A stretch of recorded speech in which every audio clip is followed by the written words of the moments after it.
Welcome back, students. Let's go on to the next topic, where we will take one more step ahead to where we left earlier. Yes, we discussed about entrepreneurship. Just a recap further. What did we do? We understood what are the qualities as in an entrepreneur. We understood various aspects of entrepreneurship. We also understood what are the different qualities that an entrepreneur has. And now we will move forward from there. We will understand what does entrepreneur do, and how do they actually find out what is the opportunity. How do they find out? And now the topic that for the day to start with is called identifying the opportunity. Yes, so identifying the opportunity, or it's also called OSI, which means opportunity scanning and or sensing and identification. OSI, that means we need to understand an opportunity, we need to scan the opportunity. So in doing so, every entrepreneur who does that OSI has to start with an opportunity. Yes, before doing a business, the opportunity must be identified, must be defined, and must be assessed. That means, number one, you identify the opportunity. Second, you make define the opportunity, what it is. Okay, what are things I need to be done, and then based on that we see analysis. Can I do this? Is it the right thing for me to do? Is the market allowing? So all the various factors that are required are done in opportunity scanning and identification.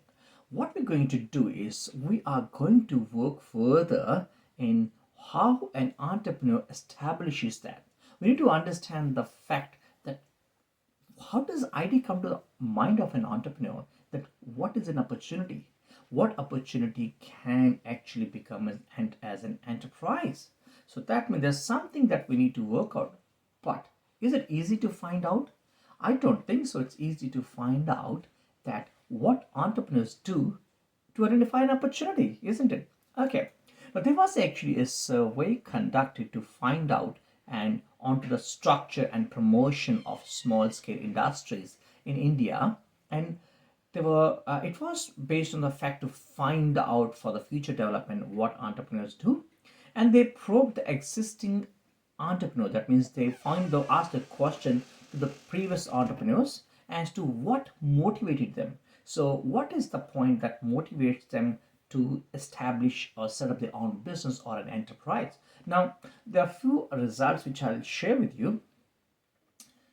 The maximum number, or the big number, which was 34.5% of the entrepreneurs said they set up the enterprise because they had previous experience and interest in the industry. That means if you're opening up a travel agency, they had an experience in travel agency, or they had interest in opening a travel agency. The next bracket that came up to 22.5%, they said they wanted to become self-employed. They had a desire to become self-employed. So that's another very important result that came out. And 12.3% of the entrepreneurs said their family was in the same business. So that's why they moved on and they started their own enterprise. And 11.7% that said they wanted to make their livelihood from an industrial enterprise. And last but not least, 10.5% said because they saw the growth potential in the industry. That means they found that there's something growth in the industry. That is why they started the enterprise, or they ventured into a new business. Now, entrepreneurs actually, they selected the products which had good demand in the market. Yes, so market demand was another big factor that they picked a particular enterprise or particular business. Additionally, they also saw that there was a high profitability. Now example I'll give you: if a business is there and your rate of return is not too high, you have to do a lot of efforts to get a rate of returns. So maybe that may not really support any businesses, any enterprise or entrepreneur, because at this when you start a business as an entrepreneur, you will not have big finances, but you will have a big thought process. You will have a big desire to be achieving things. But again, this was another output that came out. Now At one point of time, it's very, very important to understand that, you know, the business is to fulfill the need of the market or need of the customer, right? So at times you need to understand the whole process, or it's called a life cycle of a particular tourism or a destination. That means if a tourist goes from point A to point B, let's say if I have to go from Delhi to Jammu, so what will I be needing?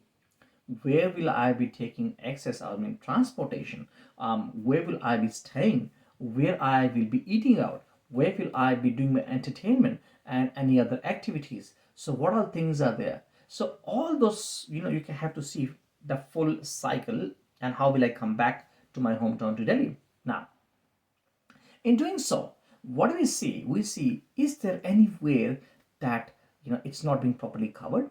Is there any place that I can move in? I can fit my business in? That's where we look at the missing links in the chain. And then obviously, is there any specific incentive being given to the government? By the government, sorry. So is the government giving you any incentive or setting up a business? Is there any provision, any reservations, anything that is being provided to you to set up a particular business? That is another aspect that is being looked at by an entrepreneur. Now,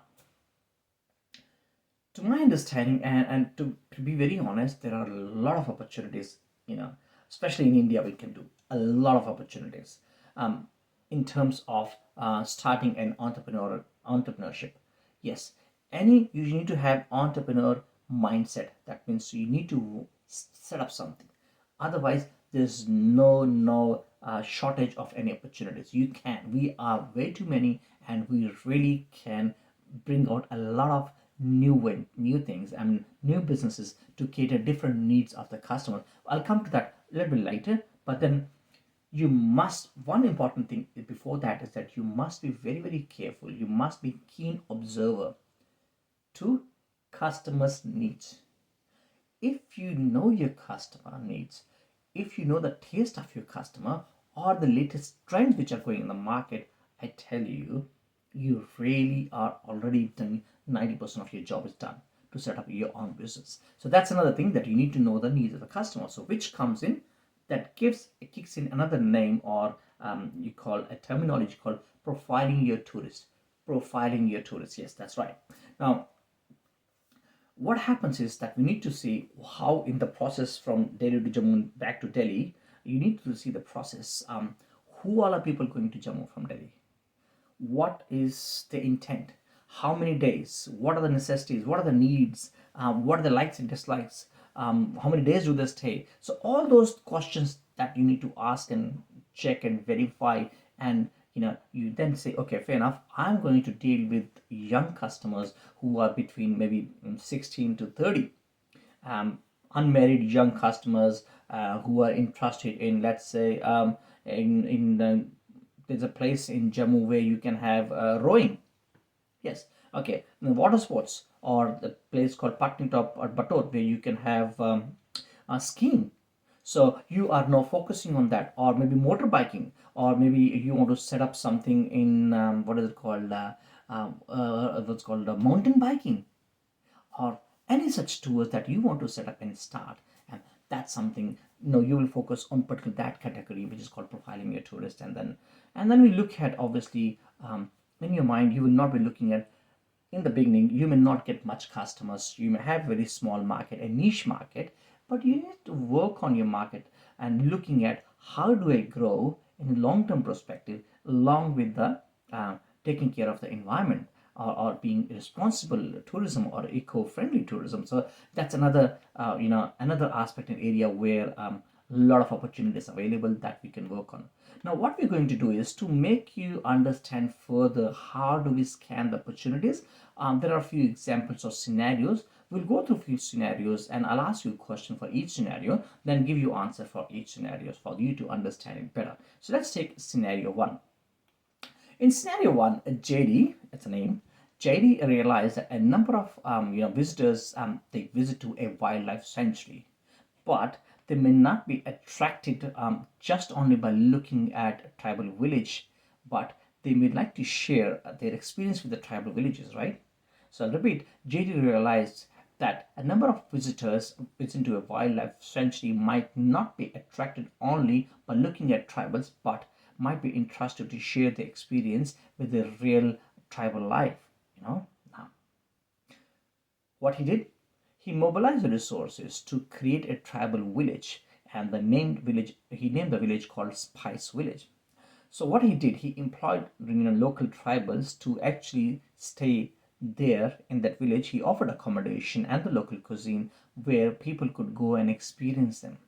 And then that particular complex has become a prime tourist attraction.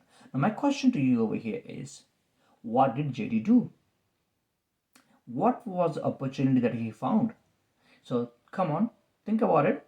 All right, I'll get back to you. Hopefully you have written down somewhere. I'll get you the answers in the coming slides. Okay, let's look at the opportunity 2. So scanning opportunity 2 is, in this scenario, looking at the success of heritage hotels, many owners of the small Haveli in Rajasthan, they started equipping themselves for the tourists and offering, in terms of their own houses or the Havelis. So then others also started following it. So what happened here?